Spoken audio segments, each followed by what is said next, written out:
Good morning, hockey fans. This is Stephen Heisler with HeisHockey.com, the Victorious Hockey Company, and the absolutely crazy junior hockey discussion group on Facebook.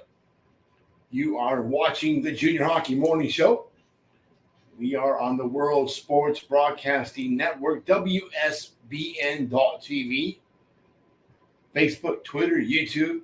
Hopefully this morning, today, tonight, wherever you are, you enjoyed today's show.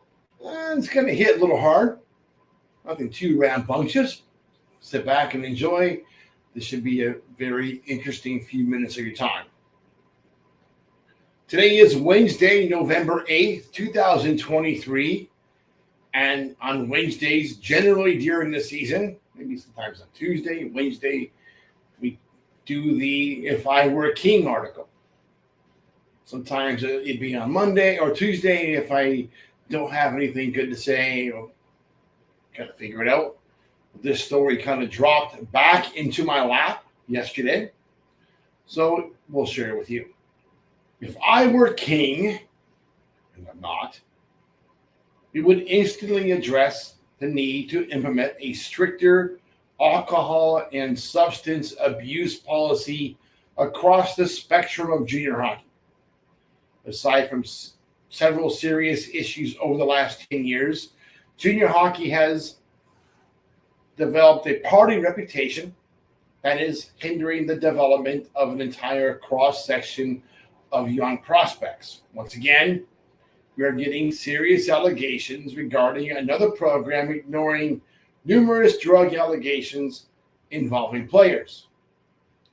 This time, we are hearing that it is the head coach himself facilitating the behavior. Our game's leaders need a new policy that simply prohibits the use of all illegal substances by both players and on-duty staff members. This would include marijuana. If you are not 21 years old, you're not supposed to be using this stuff. Even in states where it is legal. I know it's kind of crazy. 18, you can go fight in World War III, which might be around the corner. You can do a lot of things. You can shoot a porno with a dog if you want to. Wouldn't do that. But you cannot buy a beer or smoke a doobie. I get it. The game's leaders need the new policy that simply prohibits the use by all substances. This is something we have to do. Listen, if you're a developing hockey player, why are you doing this stuff?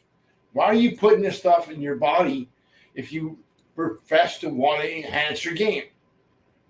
This is especially an issue at the pay-to-play levels. I guess if you're 19 and 20 years old and you're still paying to play junior hockey, you're probably not going to go anywhere. You're probably destined for a career maybe college club hockey if you're lucky. Some of you will go Division III, but Division III NCAA is serious hockey, so you're not going to be able to do a lot of that same stuff there, just the way it is. Such a policy would take a bite out of the number of embarrassing situations that leagues seldom even address. In the case of today's scenario, the question is more difficult. Did the club overlook the issue and the allegations and put all the underage players directly into harm's way?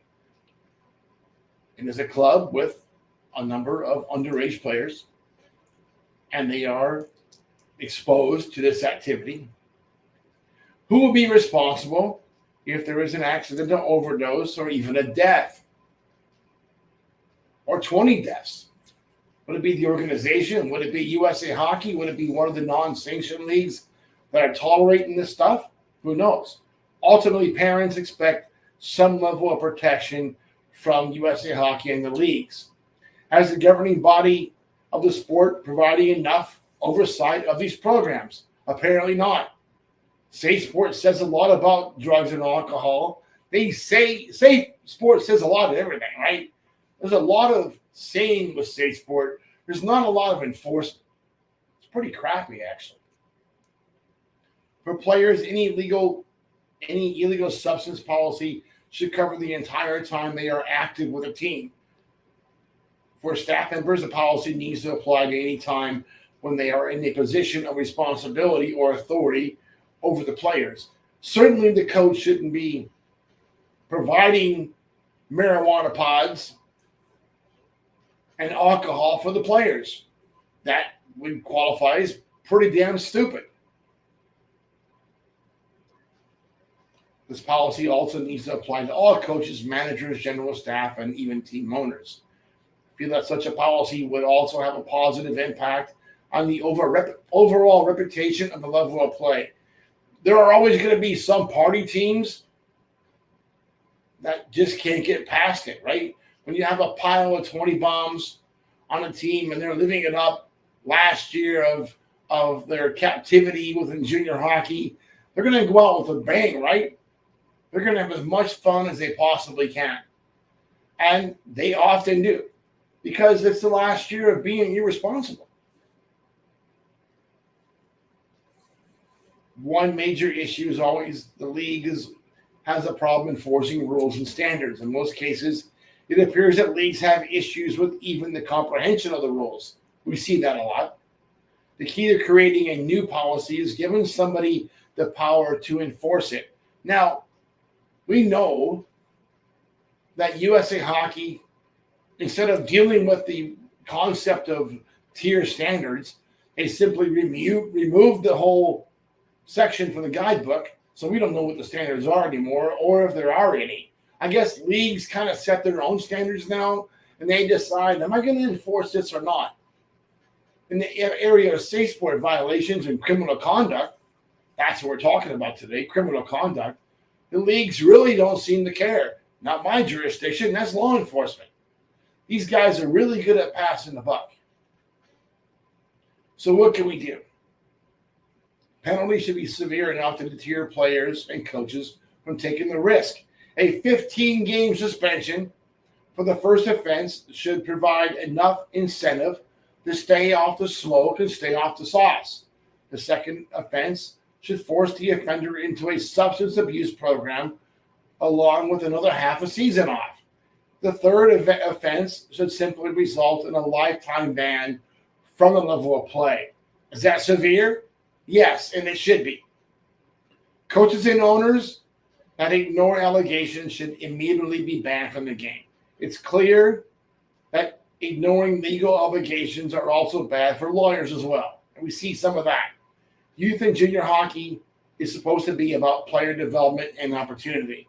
Maybe a little more emphasis on that purpose and a little less on getting hammered would go a long way towards delivering a better developmental opportunity.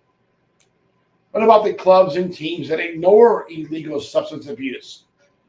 Force them completely out of the game. Well, that or limit them to unsanctioned hockey. And let me talk about that last part. There is a certain team at the pay-to-play level where, can I say this, Tommy? Where the coach is doing exactly what I'm talking about. He likes to provide and sell this stuff to his players. He's been doing it for years. It's ludicrous.